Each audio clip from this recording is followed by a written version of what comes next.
Borderlands 3 is a lot of things, but above all else I think I'd call it dated. For a game that serves as a follow-up to 2012's Borderlands 2, the long-awaited sequel feels like it could have, and probably should have, been released 3 or 4 years ago, and while its smattering of improvements certainly make it the best mainline Borderlands game, it doesn't really evolve the formula all that much.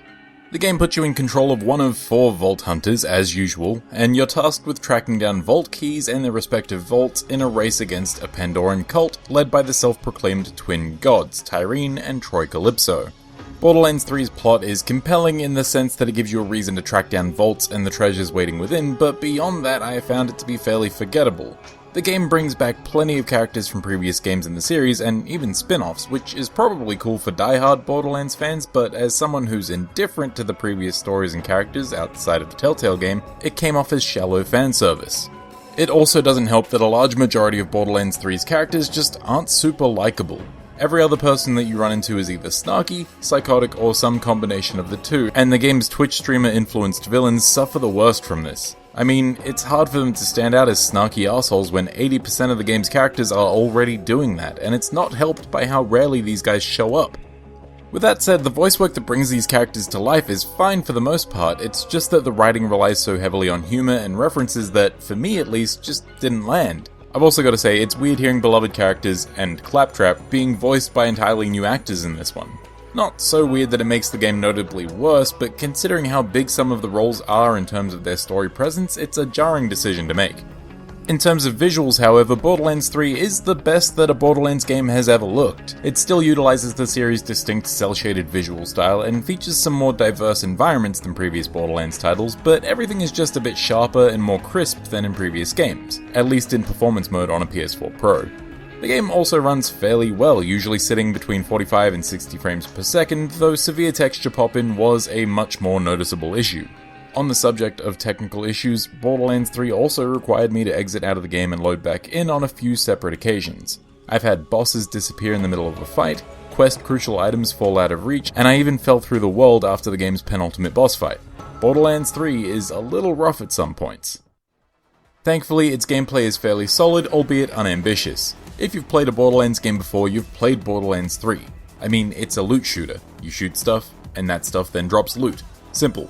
The shooting itself feels fast and responsive, and updated enemy types and animations give the game a more lively feeling than previous games. This new energy extends to the environment itself, often featuring water puddles or other hazards that can be utilized in tandem with the series' classic elemental damage types to combo groups of enemies. Now, while these additions are rather neat, I do have a couple of gripes.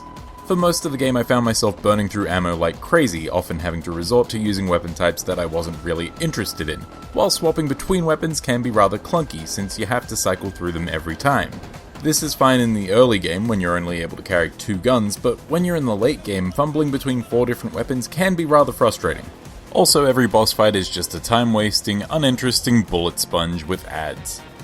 I'm sorry, it's true.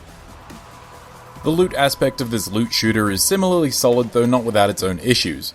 Mowing down enemies and scouring the battlefield for guns, grenade mods, and shields lets Borderlands 3 feel constantly rewarding, but for a game that sells itself on its massive number of crazy and unique guns, I just never found anything that really wowed me.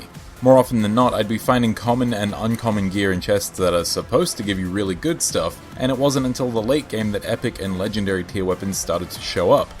On top of what I can only assume is my own bad luck, Borderlands 3 does suffer from less RNG-based problems as well. As a game centered on collecting loot as a reward for everything you do, the idea of finite inventory space seems short-sighted to say the least. I often found myself sorting through my inventory a handful of times per quest just to make space for the better loot, which I would usually end up selling anyway because it was usually worse than what I'd have equipped for long periods of time.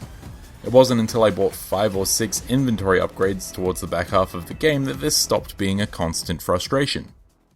If you can overlook the problem of constantly throwing away loot, then there's every chance that Borderlands 3's loot system will scratch an itch for you, and if you play with friends, the distribution of loot has been altered somewhat.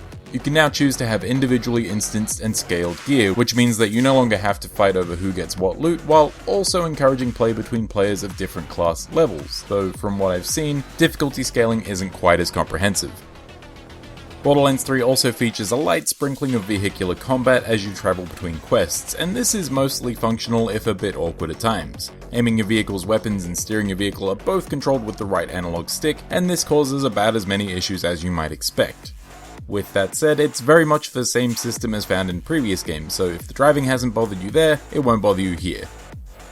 Now, there are some new additions, but they're generally pretty small, inconsequential features, though there are a couple that would feel pretty big if this game had come out a year or two after Borderlands 2. For instance, you're a lot more mobile now than in previous Borderlands games, with the ability to slide while sprinting as well as mantling over ledges, and this allows Borderlands 3 to add a few light platforming challenges into the mix. This doesn't massively come into play during the main questline, but there are a handful of side quests that take advantage of more vertical level design, in particular the various cult radio broadcasts that you're tasked with shutting down. But probably the most substantial change to the Borderlands formula are 3's different classes, and the implementation of multiple active skills per class. For my money, Borderlands 3 might have the best selection of classes on offer, featuring the Gunner, who makes use of a massive customizable mech suit, the Siren, whose powers manifest as powerful fists that encourage fast, short-range combat and elemental damage, the Beastmaster, who supplements their own combat specialties with interchangeable pet assists, and the Operative, who uses gadgets to buff and protect themselves and their allies. In addition to being the most interesting class offerings in the series, each of them also have access to multiple active skills in addition to multiple passive skill trees. This gives you an even greater level of customization, and it's the first time in the series that I've really felt like the class system has clicked with me. I personally went with the Siren, and by the end of the game I was dealing ludicrous amounts of melee damage while zooming around the world as my speed was buffed each time I took damage. Seriously, it felt broken, but it was the most fun I had with Borderlands 3. With that said, boy, it really would be awesome if you could get your hands on each class for a little bit before you committed to playing through with one of them. As it stands, the only way to get a decent feel for any of the classes is to play for about 5 levels as each one, but with the obnoxiously long and slow intro, it's difficult to really want to do this, you know? The game's true Vault Hunter mode, basically its New Game Plus offering, does let you skip the introduction supposedly, but by the time I had access to this and Guardian ranks, which offer even further character upgrades, I just didn't really want to play the game anymore. For those that love Borderlands games, 3 offers a respectable amount of content, both main game and end game, but as far as I'm concerned, it's just not that inviting. Borderlands 3 is mediocre. For what it's worth, I will confidently say that Borderlands 3 is the best game in the Borderlands series, but while I really enjoyed my time with Borderlands 2 back in 2012, it feels as though 3 could have just been one big DLC expansion with a slight bump up in terms of visuals. The game doesn't do anything significantly new, and its signature features feel almost unchanged since the last numbered entry in the series. Borderlands fans are probably gonna love this game, but I'd be lying if I said I wasn't just a bit tired of it before I hit the halfway mark.